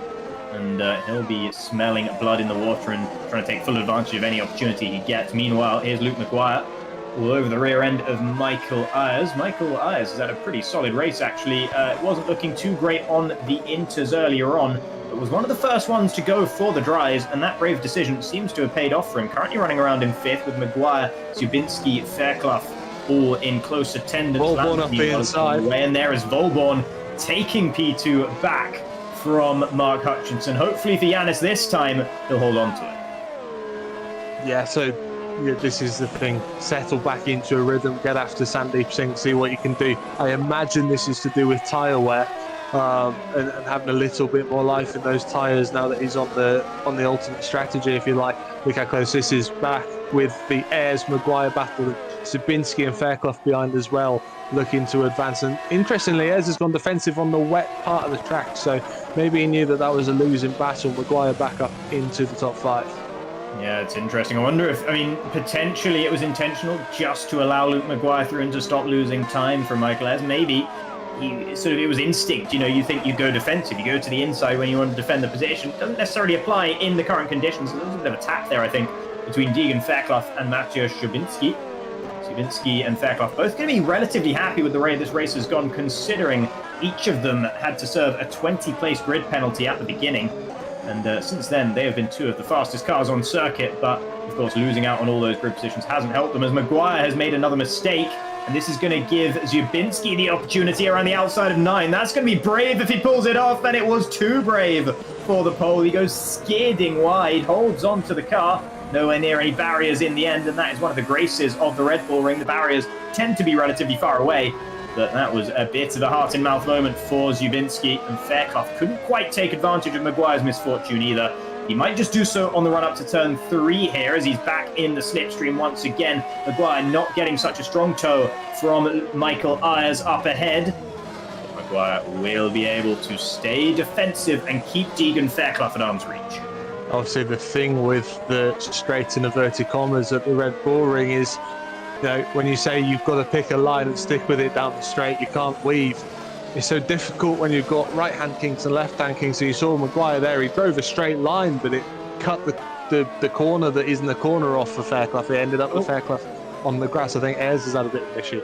Yeah, and Volborn as well. Volborn was really, really close behind Sandeep Singh into turn 1. And all of a sudden, he's 3.1 seconds behind or thereabouts. And he's lost out to Mark Hutchinson for the 2nd time. So 2 impressive overtakes from Volborn getting past Hutchinson. And both times he squanders the opportunity that was afforded to him. Hopefully he can get straight back into that fight once again. Williams will be seeing those mistakes being made up ahead, and he'll be pretty happy about it as Fairclough dives into the pits there. Yeah, and expect pit stops to start happening now. We're pretty much at the stage where you can get home on softs if you look after them. So pit stops about to start. I'd be interested to see, though, after what we saw last time with the difficulty getting out the pits on the wet line, I'd be interested to see who decides to go a little bit longer. If you're Volborn, maybe on those mediums, go a little bit longer and try and overcut. Try and build a gap, come out in front, maybe struggle initially, but have the track position. This car's into the pit here. And it's going to be Singh, Volborn and Hutchinson all into the pit lane. The 3 race leaders coming into the pits. Yannis Volborn not going any longer on his mediums compared to the other soft tyre runners. It'll be very interesting to see where they filter out. Williams follows them into the pit lane as well. And in fact, it's because the rain has begun again. They're intermediate tyres that they're putting on here. Yeah, so that's started very quickly, that has, and they've reacted really well to it. Yeah, you can see, look, the dry line's starting to go already. But Volborn managed to get in front of Hutchinson before the pit stops and has come out in front as well. So Volborn, and he might even be in front of Singh as well.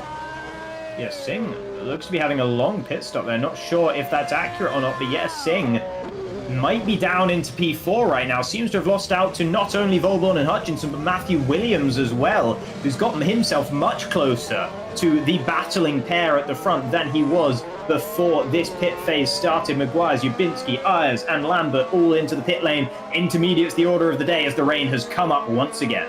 And you think about the gap that they had to Williams. Now, what Williams would have had is if the rain started coming down, he would have had longer to press the pit call before he came into the pits, and that means that you have a quicker pit stop. If you don't press your pit call before you come in, there's a little bit of a delay as if it was in real life. You know, if you just drive into the pit without telling your team, you're going to have a delay while they run out and get you serviced. So that's probably what's helped Williams in that situation, actually having that gap to the front guys. All about luck and timing in racing. You create your own luck, of course. Williams back into the top 3 with that. Deegan Fairclough being the first one onto those intermediates, that suited him down to the ground. He's up into 5th now from, I think, 26th on the grid or 24th, somewhere down towards the very back end of this 30-car field. And Deegan Fairclough, very, very impressive. He's been able to build a lot of space to Zubinski as well, who he's been pretty much racing neck and neck with throughout this one. Zubinski not quite so quick on the trigger when it came to setting on those intermediate tyres, and as a result, he has lost out in his battle with the young Englishman. So here's Vodka Hoekstra, who, he'll be glad to see the rain coming again because he was rapid in these conditions, but he has had to make an extra pit stop compared to everyone else. Yeah, Hoekstra's really been on the wrong tyres at the wrong time, isn't he? He moved to slicks just before it started raining. After it stopped raining, he was on the inters, so bit of a disaster. He's down in 11th, having been in the top 5 for most of the race, but yeah, still fighting. Interestingly, he's got the Revo in front of him. This is Leonov. So Leonov back into the top 10. He's made a good move to go on to the inters nice and early, but now he's back into 11th as Hoekstra goes through. Lambert's still in the top 10 and done a really, really nice job for Cosmo. Yeah, he's not quite had the pace of the top 8 on those dry tyres at least, but his pace was better when it was on intermediate, so maybe with the return of the rain, we'll see the return of the pace for that Cosmo car. But either way, Lambert can be very, very happy still. Only that one mistake earlier on, I think, and it wasn't a very major one. James Lambert has been pretty solid out on circuit throughout this race, and that consistency is going to pay dividends as long as it can continue all the way to lap 58 and the end of that lap. That will be when the checkered flag falls. Yannis Volborn leading the way and building a gap to Hutchinson in second. Williams not troubling Hutchinson right now, but is inching closer to the rear wing of the Irishman's 8.6 racing car. So this is interesting. You know, Volborn was very consistent on the inters at the start of the race. That's why he got up to where he was in the first place. Then he was fast on the slicks, and now he looks fast on the inters again. So nice all-round performance and doing well. Hutchinson's done great to go up 11 places from his grid position, and like I said, Williams always find a way. Interestingly, Singh has got no pace as someone's gone off at turn 5. I'm not sure exactly who that is, but Singh, yeah, having issues, not with anything like the pace of the front 3.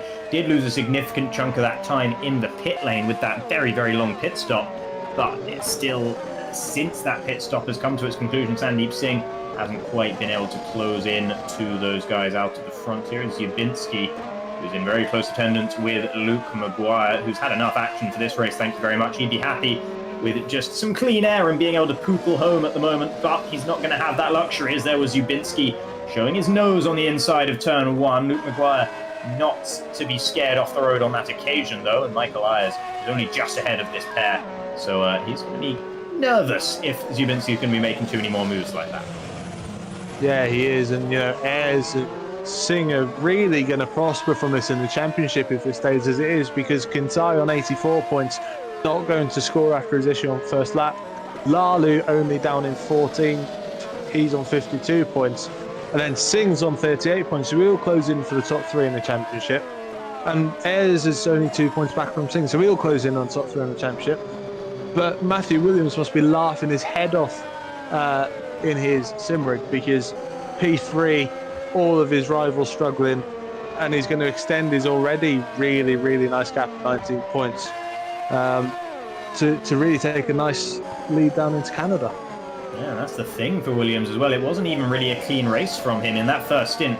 We saw two different incidents, two times where Williams went off the road. It was on the first lap, I think, when he was trying to battle Luke Maguire for the race lead. He went wide in turn 3, and then later on the run down out of 8 and towards 9, he was just off the road entirely. But since then, he has been the picture of consistency, and as a result, he has been able to climb his way rung by rung back up the ladder into third for the time being. And Hutchinson will be very nervous having someone of Williams' caliber just behind. Yeah, Williams faster as well by about half a second on the last lap over Mark Hutchinson. Interestingly, Volborn slower than both of them on the last lap. So 1 second gap remaining there, but it's coming down. So this isn't over yet by any means.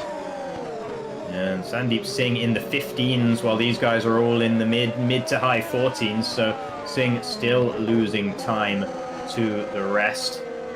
And I think the fastest car out on circuit at the moment might be Vodka Hoekstra, who's just been able to get past James Lambert on this lap, moving himself up into 9th.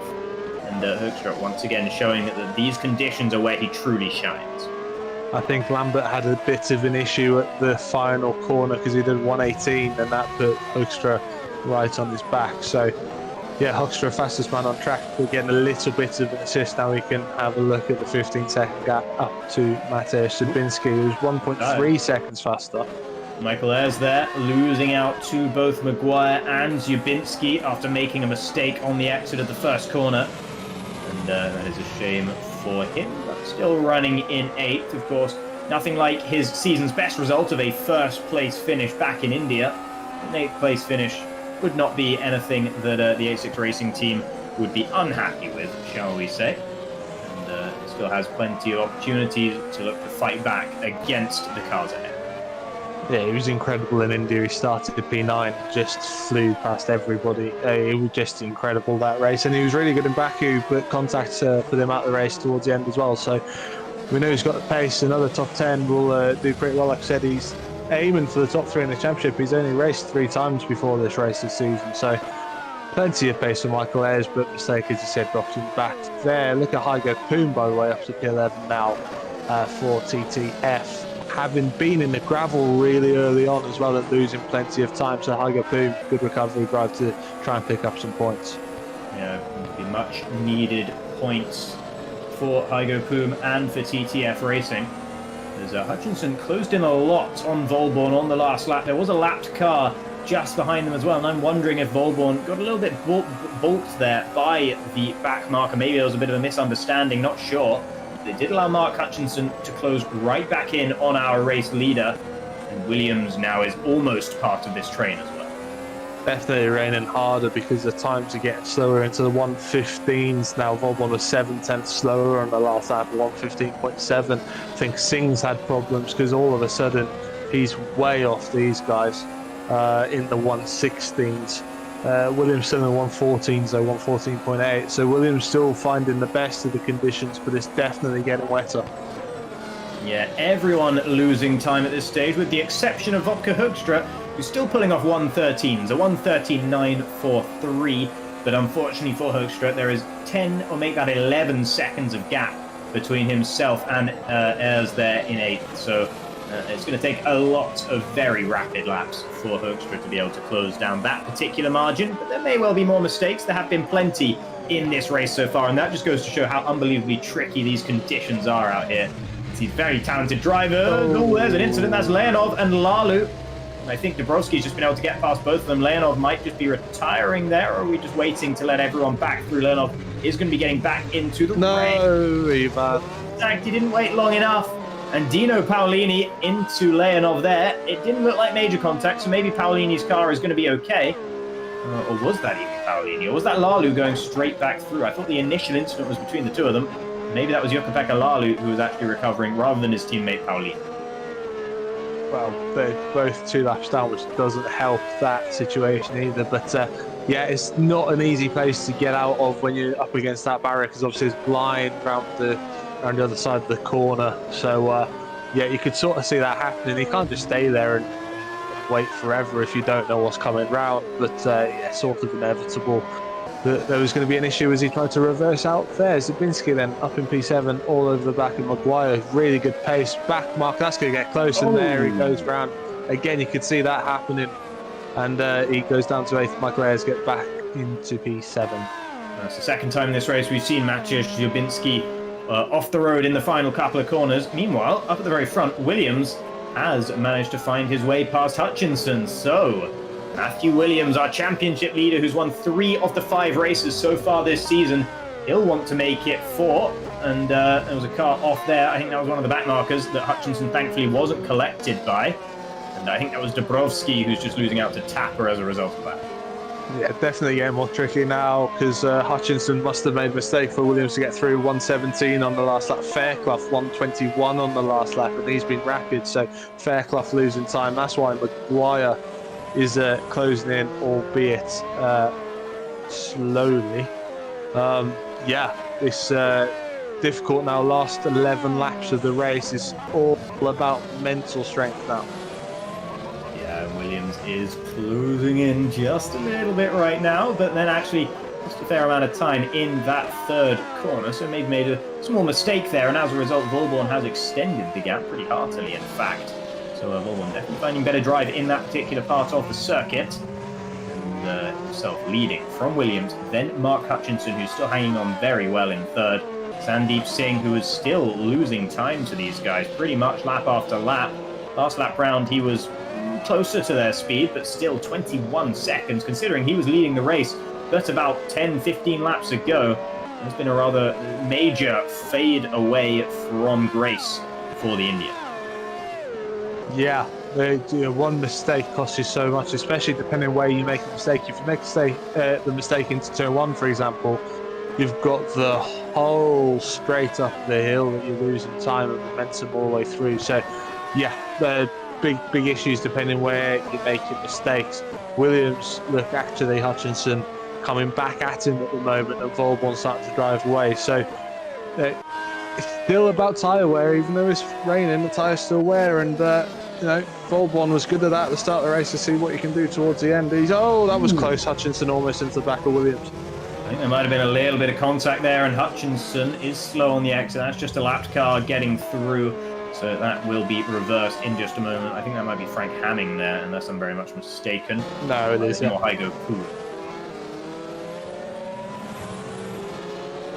There, out at the front, Volborn still leads from Williams, who, despite that tap there from Hutchinson, managed to keep his car straight and true. Mark Hutchinson still has such a big gap to Sandeep Singh right now that he can afford several more moments like that without any issues, really. Leonov was just losing a couple of positions, maybe losing out to Jukka-Pekka Lalu. They're battling over 14th and 15th right now, still just about in the points. Only 18 cars remaining in this contest. Bell being the last of them down there in 18th, and Paolini, Hamming and Bell are the only 3 cars who aren't on track to score points in this race. Yeah, Mike Bell's just made another pit stop as well, and he's gone on to the full extreme wets. So interesting, almost like a little bit of a guinea pig here, to see what times he does on the wets and see if it's worth making the switch. I don't think it is. We're still in the 115s, 116s, but with so many mistakes coming, Maguire goes off yet again down at the chicane. You just wonder whether some people, especially if they're on for points, you've got people a lap down. If you're laying off, for example, people might come in just for the safety of the full wet tyres, for a bit of confidence. Yeah, absolutely. Leonov can afford to right now, with 33 seconds down to Dino Paolini. Luke Maguire, that has not been his favourite part of the circuit by any means today. He has come a cropper in turn 7 and 8 a fair few times in qualifying and in the race as well. And of course, that's where we saw Hoekstra losing out in qualifying on that final attempt that could have seen him claiming pole position. And if Hoekstra had claimed pole, maybe this race would have gone differently. Maybe he wouldn't have been in the situation, flustered or whatever it was that caused him to go onto that second set of intermediate tyres, and he will be wistfully dreaming about a race without incident, because he could have definitely been a major contender had things gone to plan. So just to explain the pace of the top guys, everybody up to Lambert and P10 have been lapped. Such as the pace and the timing of the pit stops of these guys, and now Williams is starting to close in on Yannis Vollborn. And interestingly, looking at the timing tower, Williams looks as if he makes his time up under braking and then loses a little bit of time in the traction zones out the corner. And that could make for some interesting back and forth dueling between the two if it comes down to it. Oh, and it might well come down to it. Yannis Vollborn struggling on the exit of turn 4 and through 5. There's Matthew Williams sending it into 6. That's a brave place to try the overtake, and it's all gone disastrously wrong. Yannis Vollborn can continue, and Matthew Williams will be fuming there as he gets back out of the gravel trap. Mark Hutchinson says thank you very much and slots himself back into second. Yannis Vollborn was able to get back going pretty well there. And unfortunate there for Williams and Vollborn as they come a cropper. And there's a reason why turn 6 isn't a frequently used overtaking opportunity. And unfortunately for Williams, that has not gone to plan. For all the trouble that his championship rivals have had, though, he has an issue again, and he's only in P3. Don't know what damage either of them have got. Obviously, it was pretty side-to-side contact, so there shouldn't be too much. But yeah, drama. We weren't expecting that. I guess it's not really an overtaking place, but Vollborn was so slow off turn 5, and Williams had to go for the move, really. He had to go for the move, and he was far enough up the inside. But yeah, decent. I think it was a racing incident. Good to see both of them can continue. Yeah, absolutely. I mean, yeah, you're always going for the move there if you are Williams. It's just unfortunate that it had to happen at a corner where that sort of contact is so very possible. Luke Maguire has been able to get past Deegan Fairclough for 5th, as Fairclough is losing out a little bit now. He's been one of the fastest cars, if not the fastest car, throughout most of this race, but his last lap was a 1:24.6. So evidently he made some kind of mistake, and that is what has allowed Luke Maguire to regain that position. Here's Matthew Williams, who is straight away right back on it, and clearly no damage to that stacked racing car as he hunts down Hutchinson once again. Yeah, and yeah, this is what we were saying earlier about not following up the mistake with a mistake. He's right back on it, right back on pace. He didn't spin the tyres up through the next few corners, and now he's back hunting P2 again. 1.7 seconds is the gap right now between Vollborn in first, Hutchinson in second.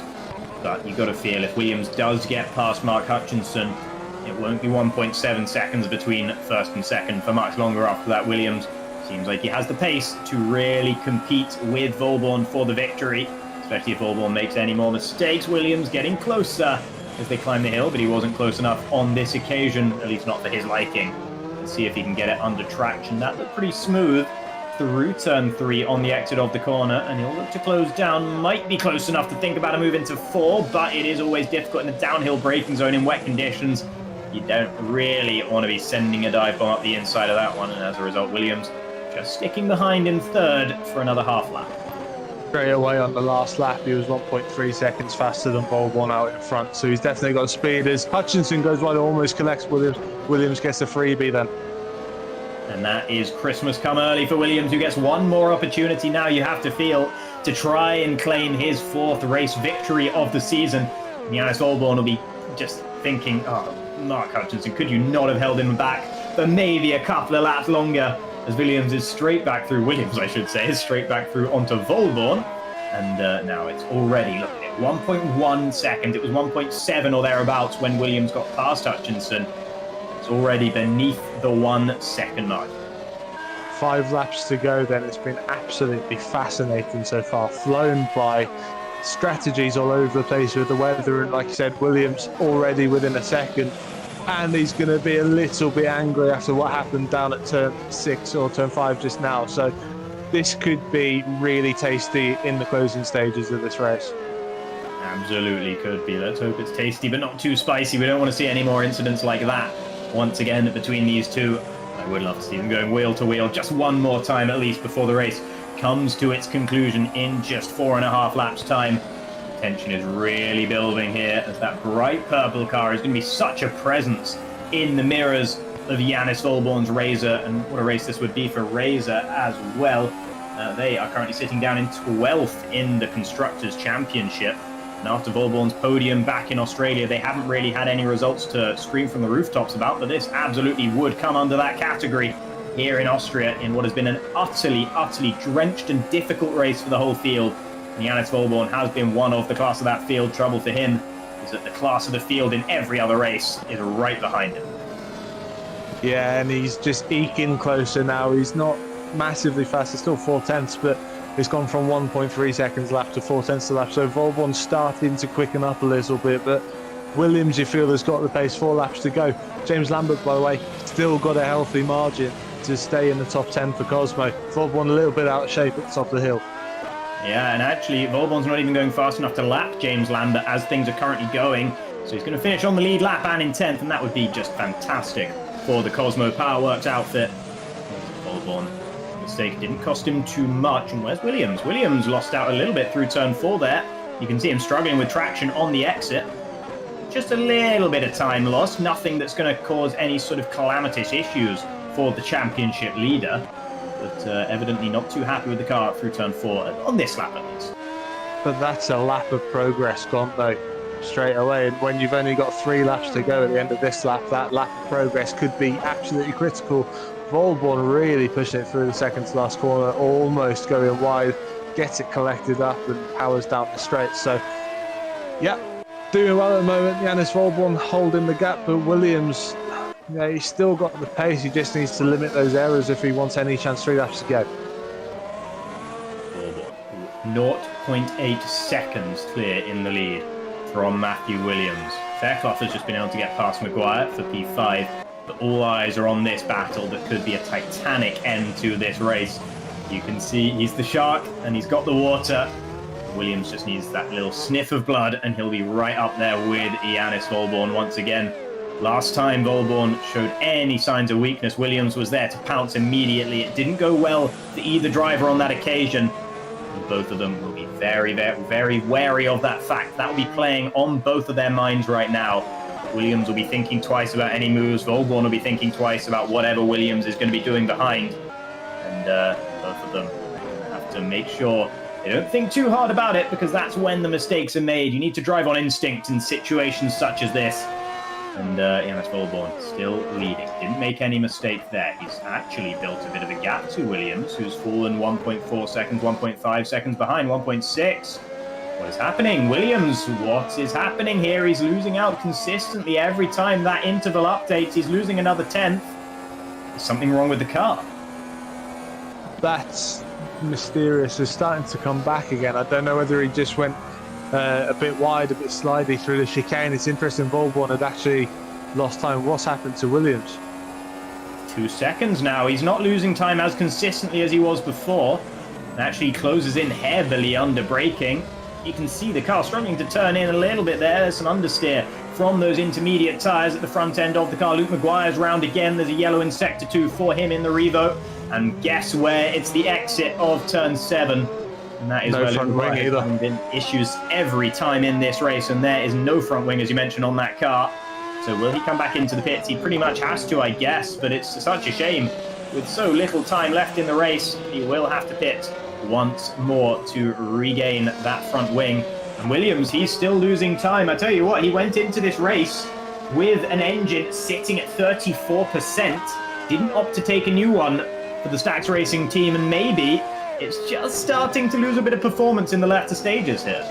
It could be. He's also had a spin, remember, which would have hurt his tyres, so whether he's got that and tyre performance issues. One last lap to go then for Yannis Volborn, but now he hasn't got Williams all over the back. He should be a lot more comfortable than it was before. Yeah, Hutchinson is closing Williams down though, but we are on to the final lap of the race. And Yannis Volborn, he'll be still keeping one eye open, but the sigh of relief will be starting to leave his lips as he now is past Sector 1 with Williams still a comfortable 2 seconds behind. All he has to do is one more lap, not even a full lap, just 2/3 now for Yannis Volborn, and he will claim his first win of the season, Razor's first win of the season. He will go rocketing up the order. He's sitting 15th in the standings right now, his team in 12th. This will be a huge result for both of those outfits, he himself and the team as well. And it's just a couple more corners before he can bring it home. Through 7, through 8, it's all calm and collected. The orange and blue car there for Yannis Volborn. Turn 9, one of the last opportunities for him to make a mistake, and he of course does not, giving the curbs a wide berth. Turn 10, the last challenge, and he masters it. Out of the final corner to claim the win. Yannis Volborn will cross the line and win the race for Razor GP. Williams coming home in second, and Hutchinson just behind in third. Yeah, really good race from those guys. Singh's going to follow back half a minute down as Hoekstra passed Zabinski for P7 on the final lap. So, yeah, Hoekstra was in front of Zabinski. So whether Zabinski made a move and Hoekstra's come back. But P7 for Vodka after what happened at the start will be really good, and the tyre dramas in the middle of the race. We've got Ayres up past Fairclough. I think Fairclough went off on the final lap. So Ayres up into P5. Singh's going to come P4. And then Fairclough, Hoekstra, Zabinski and Lambert following home in P9. What a race for Cosmo. Yeah, and he wasn't lapped either, so he gets to do the full complement of laps in that Cosmo. Someone was off, I think, Zabinski once again off in that final corner, but he doesn't lose a position. He will come home in 8th, and a good recovery drive from him. Same for Deegan Fairclough, who both had to start so very low down on the grid. And there is your race winner, Yannis Volborn.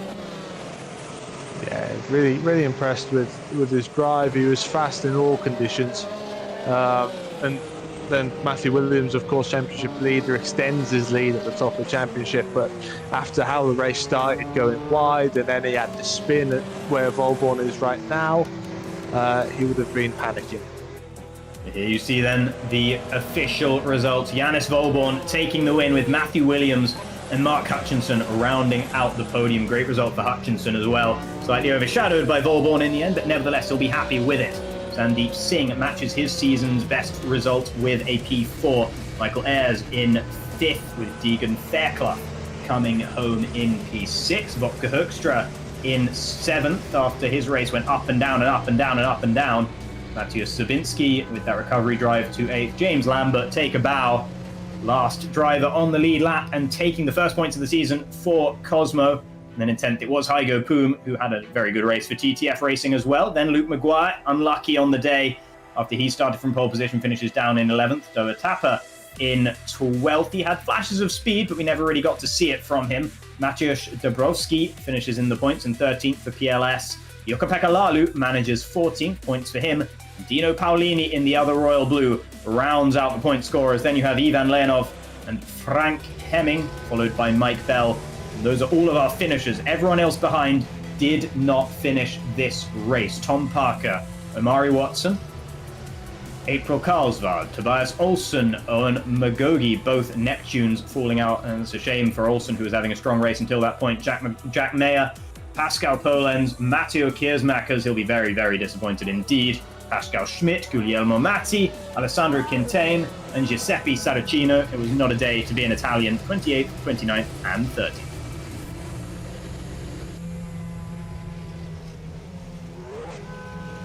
That has been the Austrian Grand Prix then in the GPVWC Superleague Lights. And as you can see, next race will be at the Canadian Grand Prix. Is that a track you're looking forward to, Ewan? Yeah, love Canada. We always get good racing there as well. So, yeah, it's going to be a good one, I think. Pescara usually go well there when they've been in the lower championship. So look out for Kintai to come back fighting after what happened on that one today. Yeah, and we should be able to bring you a few interviews in just a moment here as well. As we see a couple of people getting prepared to be brought in here, including our race winner, Yannis Volborn. So someone could maybe bring him into the broadcast room here, and you can do the honors with the interview. We'll bring Yannis and Basti and Paisler of Razor and Yannis Volborn, the race winner. Yannis, we'll start with you. I mean, what a race that was. It was all over the place with wet, dry, dry, wet. Tell us what it was like from your perspective. Well, it was very unexpected. Yeah, in practice before the race, we finally found something on the setup which gave us stability and that was the key, I think, for this race. And my pace on a dry tire was, I think the best pace I could have ever done in these conditions. So, two incidents I wanted to pinpoint. The first one, you went diving down the inside, an incredible move on the slick tires over the wet inside line into turn 3. Did you really think that was going to work, or was it a little bit of a break and hope sort of situation? Yeah, well, I thought it could work. It was a bit risky, of course, but I tried to stay at least with 2 tires on the dry line, and yeah, well, it worked. And on the try to move for P1 on Sandeep didn't go to plan. And obviously you had the battle with Matthew at the end as well. Obviously a bit of contact. Just from your perspective, that was just a bit of a racing incident side by side. Happens in the wet conditions. Yes, I think for both of us was a difficult situation with I think icy tires on both sides of us, and it was like driving on ice. But so you came P3 in the start of the season. We know from previous seasons that you got the pace. Haven't had as much luck as you sort of deserve, maybe, through the last few races. How much does this mean for the rest of the season now that you've got that win under your belt? I think it's a good point to build up. Melbourne was good, and then the wheel failure in Bahrain, which didn't help me, and then China, Baku, and India, which are all tracks I really don't like, and I am usually not as fast as usual on these tracks. And Bastian, how difficult is it when you've got a race like that with everything going on to sit there and just pray that everything's going to turn out all right? I was just biting my nails like crazy. I mean, exceptional job from Janis and Poland as well, because I think when you remember where Pascal started from the pit lane just to be safe, and after a few laps he was, I think, 12th or something, and then to disconnect from the race, it was really sad because he could have been P5 or something like that as well. But I mean, we sat there in the channel with the 4 guys, and we were just keeping our head cool. And I mean, there's nothing more to add what Janis just said. I mean, it's his evening now, and we're just gonna celebrate this now.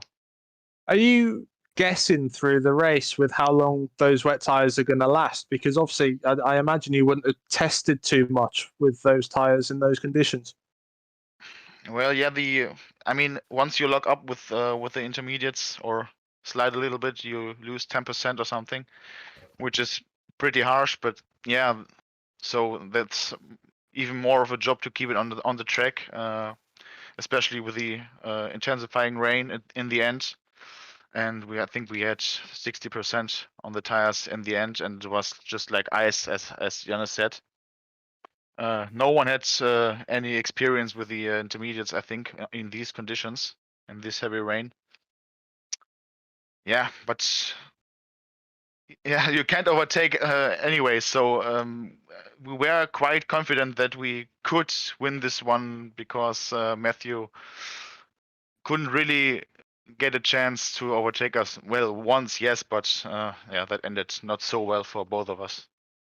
Well, both of you, massive congratulations. What a race, and great to see you back on the top step. Thank you very much. Thank you. Right, let's bring in P3, Mark Hutchinson. Mark, like we just said to Janis, what a race that was. From your perspective, you made up plenty of ground in the race. You would have been directly behind all the chaos on the start line. What was that like for you? It was just like dodgems. I think I got kind of lucky because I started on the left side of the grid, which had a drier line, so I could just see all the cars on the right side, like basically feeling the move. And I got pretty lucky. Like I almost spun, and I kind of just had to run wide at turn 1 to avoid some cars, and then I just went from 13th to 6th, I think, without even really realizing what had happened. The thing is, it's easy enough to say that you've made up the places like that, and then obviously, like we saw people going off in front of you and behind you, and the same people being in front of you and behind you, depending on where the pit stops were. But you were fast, and you didn't really make any mistakes. You maybe went wide one or two times, but everybody did. You know, how difficult is it to be that consistent in such a changing race, in changing circumstances over 58 laps? Yeah, it's really, really difficult, and the move to dry tires is really difficult because the track it doesn't dry very like a wide dry line, so you have to kind of stay in the train tracks. Although Yanis was able to overtake me a couple of times by really, I don't know what I was going to say big bold moves, but so like he totally deserves the win. He did a great drive. It's very sporting, and just quickly, you know, you've only done the last few races. You've shown really good pace. Is that you in for the rest of the season? First, and secondly, you know, how much confidence does that give you, having only done a handful of races, that you can keep going up and maybe get the win? Yes, I'm in for the rest of the season, so hopefully can compete for the win at more tracks. I actually think in the dry, like I had quite good pace, but in qualifying, I just struggled to get a good lap in. So I think if I'd been able to start closer to the front, who knows? So next time. Well, Mark, another fantastic race, and P3 just reward for fantastic speed and fantastic consistency in difficult conditions. Cheers. There you go, Jacob. We don't have P2, unfortunately. Matthew Williams, the championship leader, but yeah, fascinating to hear, actually, isn't it, Jacob? From the drivers themselves, how difficult it is in those conditions. Oh yeah, of course. I mean, I think we got a pretty good idea of how difficult it was, judging by how many times we saw cars off the road here, there, and everywhere. It looked like it was an absolute nightmare out there for the drivers. So congratulations to those who managed to make it work, and thank you to everyone who was able to come and give us an interview here today. And I think with that, that just about wraps us up then for the time being. So thank you all very, very much for watching. I've been Jacob Hancox. Alongside me has been Ewan Gale. And we can also say thank you to Tom Stevens, who has been manning the cameras for the race itself as well. This has been the GPVWC Superleague Lights Round 6 at Austria. Join us in a couple of weeks' time for Round 7 at Canada.